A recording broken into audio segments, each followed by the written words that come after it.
Welcome to the College Admission TV Higher Education Podcast. We sit down with passionate leaders in education for their thoughts and insights in today's world. We are excited to have as our guest Dr. Jay Jacobs, Vice Provost for Enrollment Management of the University of Vermont in Chittenden County, Vermont. Excellent. Well, Dr. Jay Jacobs, thanks so much for spending time with us today. I always like to start off with your personal journey. And I'd love to learn about who are the mentors that really helped shape your path? Sure. I've had a number of different mentors. I've been lucky enough. I'm probably one of the rare people out there who have not had a bad boss. I have taken something and learned something from each and every one of them and every stop of my journey.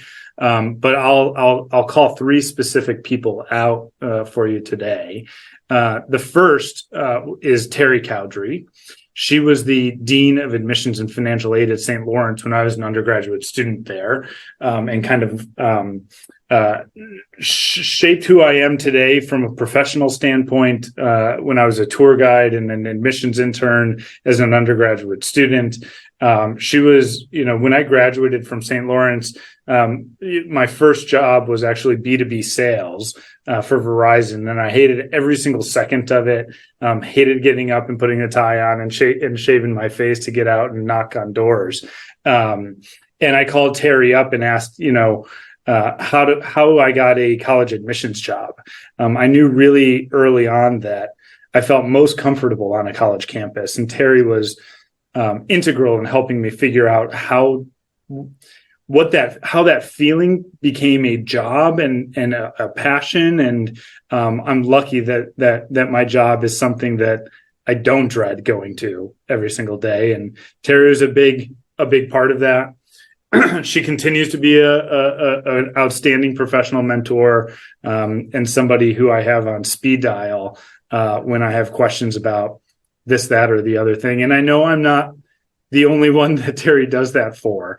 There's a cadre of us out there in college admissions who can name Terry as a mentor. And I'm not really sure how she finds the time to answer every single one of our phone calls, because I know I call her at least a handful of times a year. The second woman that I would mention is my first boss in college admissions when I was a professional college admission officer, and that is Lisa Angeloni. She's currently the Vice President for Enrollment Management at the College of New Jersey, a small regional public institution in the middle of New Jersey.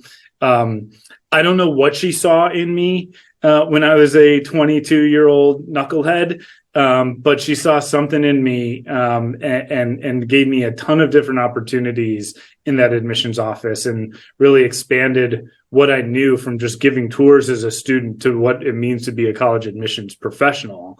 And I'm grateful that she could sniff that out in a young 21-year-old kid, and provide me the love and care and responsibility to grow in this world. The last person that I would call out is my most previous boss at the University of Miami, John Haller, the Vice President for Enrollment Management down in Coral Gables, Florida. John has been an incredible mentor to me. Having seen he gave me an opportunity to broaden my scope in enrollment management and get out of just the admissions world. He was the first boss that I was really close to, organizationally, in a really big, sophisticated enrollment management shop. So I just learned a ton under John. Again, another person who I call often for help and advice, and stay connected with. The last thing I'll say about John is, he has the enrollment management chops and has the X's and O's down, but he also taught me just how important it was when deciding who to work with or who to hire, seeing past the professional experience and really understanding a person's character. And we can teach enrollment management and college admissions, to anybody, but you can't teach that character side to a person. And John taught me how important that was, but also how to assess that when picking and choosing positions or picking and choosing who you're going to hire and things like that. So again, a laundry list of people I can name here today, but I'll stick with Terry, Lisa, and John for you this afternoon. So now, are you doing college tours on a regular basis? Me personally, I don't give the college tours anymore, though I will say, as a college admissions nerd, when we are out on vacation or things like that, I love stepping on a college campus and kind of feeling that vibe. And anytime you can, a near 40-year-old man can hop on a college tour without college-age children, I definitely have an ear out for those things and see what I can learn and see what I can bring to the University of Vermont. Yeah, that's got to be a wonderful feeling being on campus. I mean, just that vibrant feel, just the youth, the energy. That's just got to be a good feeling. It is. I mean, again, like I said to Terry, it's a place where I feel most comfortable among the places, right? You could probably add the ski hill to that list, but the college campus, there's something about it. There's an energy, there's an enthusiasm, there's hope and optimism, and it's just it's a really fun place to be. And being here in Vermont, in Burlington, there's a lot going on, and I love that I get to be a part of this community. Kids and my family get to be a part of the community too. So, what are the top questions that you get, when you're talking to, prospective students, parents, or your staff, when they're talking to you about, hey, here are the questions that are coming up, or here are the concerns that come up from prospective students and parents. What do you hear? Sorry, you broke up on me a little bit there, Bradley. Oh, that's okay. No, when you look at prospective students from high school and parents too, what are those? What questions do you hear from them? What questions? Is it about affordability? Is it the financial nature? Is it career? Is it all the above? Yeah, I mean, you hit on two of the top ones for sure.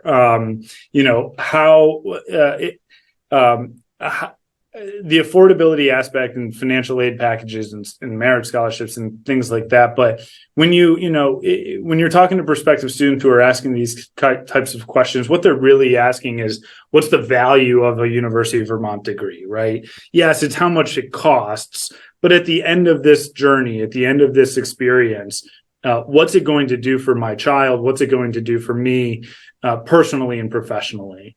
So I think that's certainly an undertone throughout all of the questioning. But yes, affordability is certainly up there. And like you said, on the flip side, kind of what are the career outcomes and how does the institution help students become career ready, right? I think that's a big one. I think more and more these days, we're hearing a lot about safety of students, safety in the community, and things like that. And understandably so, right? There's the media is flooded with that kind of negative type of news, and luckily, being up here in Burlington, we don't have to deal with what colleagues in bigger cities, say New York or Chicago or LA, might have to deal with, and things like that. So, and then of course, it's the kind of nuances of academic programs. We are an academic institution first and foremost, and students are here to obtain that degree. So at a place like the University of Vermont, we're lucky that we have a really broad array of academic programs that attract a really diverse group of thinkers, diverse perspectives, diverse ideas, and our academics prove that. We have 7 different academic schools and colleges on our campus. I mean, I can't even tell you the number of actual academic undergraduate majors, but it's certainly 100 or more. And with that, you have everything from your philosophies and your religions to your nursing and bios and biochemistries and things like that. And watching what these students come up with to really engage with their interests, both academically and co-curricularly, is really fun to watch. So can you talk to me a little bit about the makeup of the student? I mean, are you drawing primarily from Vermont, out of the state, and also just that mix of students? Who comes to the University of Vermont? Yeah, we have been really lucky. There are a lot of students out there across the country who the value proposition of the University of Vermont resonate with. For the past 2 years, actually, over 50% of our student body comes outside of New England, and we're seeing a growing reach nationally and internationally of students who want to become part of our student body here in Burlington. Over the past couple of years, we have seen record numbers of applications, right around the 30,000 applications for our 3,000, about 3,000 students come to our new class every single year. So we're seeing a much broader reach. So besides that, geographically, I would say, it's a student who is socially aware and conscious and equity centered. I think that really resonates with our brand at the University of Vermont.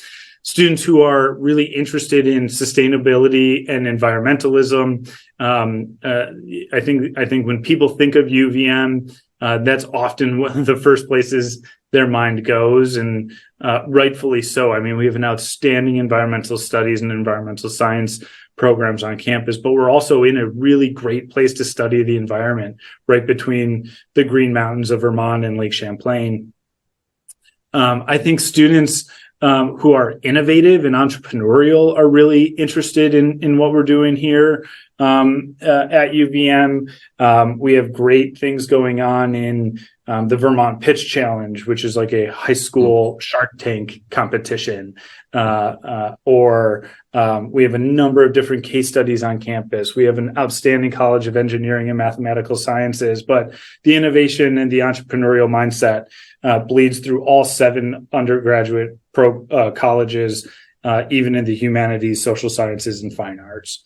The last thing I'll say is, there's something about the ethos of Vermont, the state of Vermont, that of course, the University of Vermont embodies as well, right? We have this kind of smaller scale that allows us to have a really personal touch with students, but it also allows those students to have an outsized impact in what they're doing. You can head down to Burlington and walk down Church Street, and you can run into Senator Bernie Sanders, or I've gotten to meet Senator Patrick Leahy, who just retired last year, one of the longest running senators in U.S. history, a number of times here on our campus. So it's a really great place to be able to get to know a lot of people on a very personal level, and get your hands dirty in a really impactful way. Well, and to your point, I'm amazed at the large number of students that come from out of the state. So are you actively marketing the University of Vermont? Let's say states west of the Mississippi. I mean, how do they learn about Vermont and then come to Vermont? Oh yeah, we are actively marketing in a broad geographic region. We have recruiters who go all over the country and all over the world. We have regional recruiters who live in Chicago, who live in Seattle, who live in Atlanta, Georgia, who live in the Philly, DC, the 95 corridor there, between Philly and DC. Yeah. We are absolutely marketing to those places. We can't rely on Vermonters. There's just not enough Vermonters to make sure we keep the lights on at this place. And with the demographics changing here in the New England area, we don't want to rely on New England either. So it's been a concerted and active effort in order to be attractive to students from all over the country and all over the world. So there's one number that, one number among many that really stand out when you look at University of Vermont. It's the first year retention rate and the overall graduation rate. You'd be hard pressed, and you know this better than I would, but you'd be hard pressed to find numbers as high as you all have. Can you talk to me about how do you make sure that you see students, not just that body in the seat, so to speak, but how do you make sure that you keep that student and make sure the student persists from first to second year, but then also to graduation?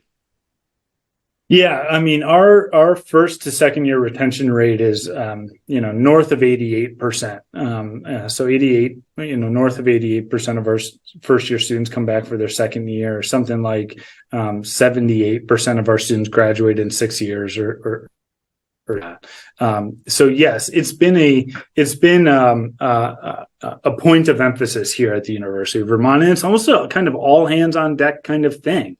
My boss, the provost, and my colleagues in student affairs and in DEI and in academic affairs, and we're constantly talking about how we can best support our students, and how do we impress upon the students and their families and supporters the value and of our education and our degree. So there's a few different ways. One is our career center, our outstanding career center, has what they call a path to success, which allows students to sit down with career advisors from day one and kind of map out that academic plan. But it also allows students to plan that out with experiential learning opportunities, things like internships or research opportunities or service learning or study abroad, things like that. So we have this, I mentioned earlier, this huge broad array of offerings to our students. How can we make sure that students get what they want, what they're interested in? 4 years sounds like a lot of time. You and I know, Bradley, right? In your 4 years on campus, it goes by really, really quickly. So we want to make sure that students are planning ahead in that way. We're really lucky with our faculty body. Our faculty body, I think, again, embody this kind of Vermont ethos. They can mentor, they can advise. I think most importantly, they care personally. So students will get to know faculty who engage with them academically, faculty who will help them through challenging times or celebrate the successes that students see, things like that. And then the last thing I'll mention is we want to make sure that our students are interacting with folks who are different from them. And that allows them to build those skill sets and hear those diverse perspectives, thoughts, and ideas that I mentioned earlier, that will allow them to be really successful members of society out there in the world and successful employees, right? I mean, that's what companies are looking for these days. Yes, it's similar to what I talked about in my mentor, John Haller, right? Like a company can teach you the X's and O's and how to be successful in one seat. How do you make yourself marketable and adaptive for those jobs and those opportunities that we don't even know are around yet? And I think that's something that the University of Vermont takes great pride in. So how do you define student success? That's a really, really good question. I think we talked a little bit about some of those definitions, right? We want to make sure that our students are enjoying their experience here in the broadest way possible, academically, socially, co-curricularly. We want to make sure that, and how do you measure that, right? You measure it by those retention rates that we were just talking about. We want to make sure, or graduation rates. I referenced the graduation rate. The University of Vermont has something like, we're in the top 5 or 6 percentile of graduation rates in the country. So I think we're, the way we are defining student success, it proves to be working here. And then again, I think, we want to make sure that students can find mentors, can find faculty who engage with them personally and professionally, can pursue their passions academically and co-curricularly, and develop those skills that they're going to need to be successful post-graduation, be it in the workforce or in the community writ large. We give students that opportunity, those opportunities here at Vermont. Again, the size of the place and the scale of the place, and by place I mean both the university, but also Burlington and the greater state, allows students to get that opportunity as 18 to 22-year-olds as undergraduates on our campus. Well, absolutely. And, there's a saying that I hear oftentimes from educators now is meeting students where they are.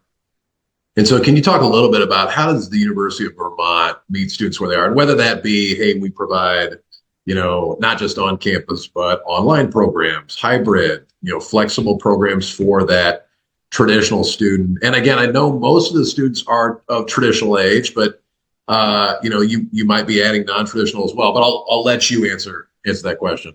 Yeah, so we have traditionally been a majority of students in our student body are those traditional undergraduate students living here on campus in the and I think we are still learning how do we meet those students where they are. We have done, like many of us, right? The pandemic forced us to reconsider how we deliver our products. And so we're getting much, much better with online delivery. Our faculty are getting really creative in asynchronous work and allowing students to do the work when they feel they can do the work, when their brains are working the best, and things like that.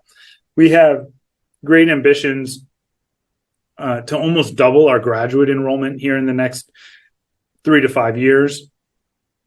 So we're getting really creative in how do we deliver online graduate programs? How do we ensure that our graduate programs are in programs that will create graduates that are employable, that meet that kind of cost-benefit value ratio that we were talking about earlier in the interview, Bradley.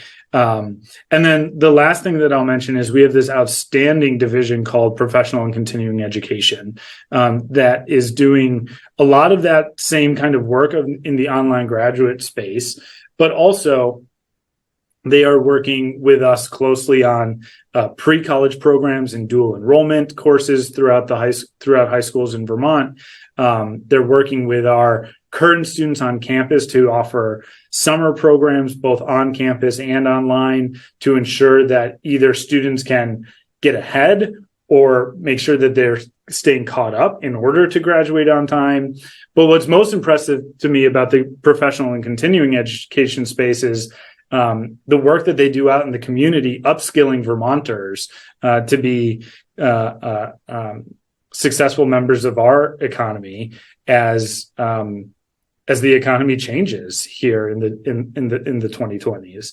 It allows folks who may not have a degree or have a degree and need to reskill themselves to come back to school at the University of Vermont and make sure that they continue to be employable and successful employees wherever they are. So how close is the nearest ski slope? Nearest ski slope. There's a amazing family-owned hill called Cochran's. It's probably about 25 minutes from campus. That's where I will teach my kids how to ski. It's probably not where a tourist would come and ski. Bolton Valley is probably 35 minutes from campus. Again, it's one of my favorites. It's kind of a locals only kind of place. There's a little bit of every type of terrain for every skier, but it's not, and it doesn't cost you an arm and a leg because it doesn't have the name like Stowe does, which would probably be the next closest, which is about 50 minutes from campus. And of course, with that comes some of the best skiing in the East and some of the biggest terrain in the East. Yeah. And I imagine that's a good selling point for the school too. Absolutely. I mean, and Stowe is actually on Mount Mansfield, the largest peak in Vermont. Actually, the University of Vermont owns the peak of that mountain. So a lot of our research is happening out there in the mountains, all seasons, not just ski season. So yes, we certainly use our location as an advantage when it comes to recruiting students, faculty, and staff. Well, absolutely. Now, where do you see the University of Vermont in, let's say, 5 years, maybe 10 years? I think we're going to continue kind of honing what we're doing. I think that we have at the undergraduate level, I think we have a lot of opportunity to continue to enroll a really high quality student from across the country and from across the world. I would love to see our international population grow exponentially over these next 5 to 10 years. Currently about 1% of our undergraduate student body is from an international background compared to about 25% of our graduate student body. So I'd love that number increase 5-fold or more. Our president has great ambitions to become a R1 university, and our vice president for research has almost doubled, maybe more than doubled the research expenditures happening at the university in the past 3 or 5 years to over $250 million. That's with a B dollars. So we're right up there with the likes of Tufts or Rice or Notre Dame, these kind of mid-sized private institutions. So that's a really exciting thing going on over these next 5 or 10 years. And the last thing I'll say is just continuing to graduate students on time in an efficient way so that the value continues to increase for our students who choose to enroll at UVM. Now, I do want to touch upon, you mentioned something about the research dollars becoming an R1 institution, and I would look at University of Vermont as a selective institution today, and it sounds like you're substantiating that and building an even stronger case for the future. But if I could touch upon your doctoral research regarding selective institutions for low-income students, sure. How does that tie into University of Vermont?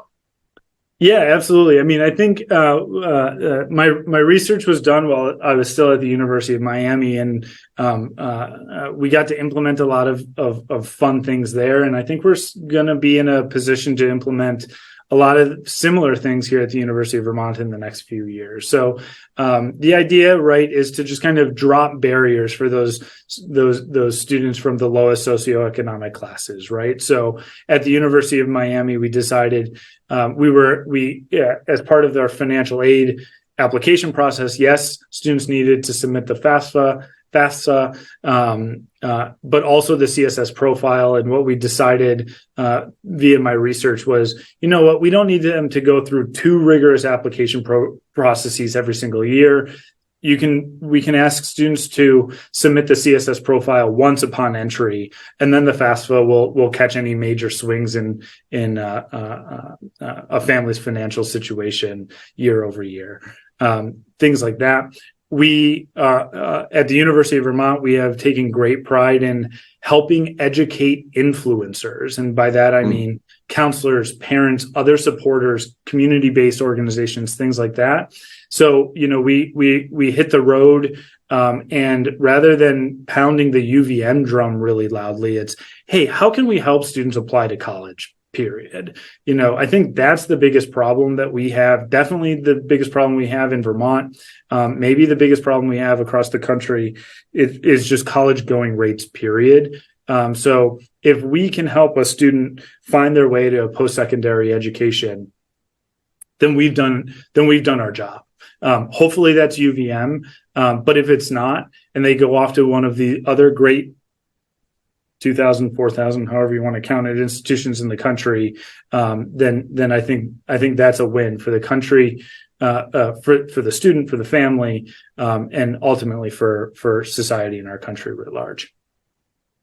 Well, excellent. Well, hey, Dr. Jay Jacobs, hey, thank you so much for your time today. I appreciate it. And I'll tell you something, I love the thought leadership, and I love the holiday card backdrop you have. Just beautiful picture of the snow and the campus. So really appreciate it. Yeah, we scheduled it on a good day. It's our first snow day of the academic year. My oldest is home from school sledding and in cross country skiing. We got about 2 or 3 inches over the last 12 hours. So hopefully I can hit one of those slopes that we talked about later this week. Absolutely. Well, thanks again. I appreciate it. My pleasure. Take care. We hope you enjoyed this episode of the College Admission TV Presidential Podcast. Stay tuned for our next episode, where we'll bring you another insightful conversation with a distinguished leader in higher education.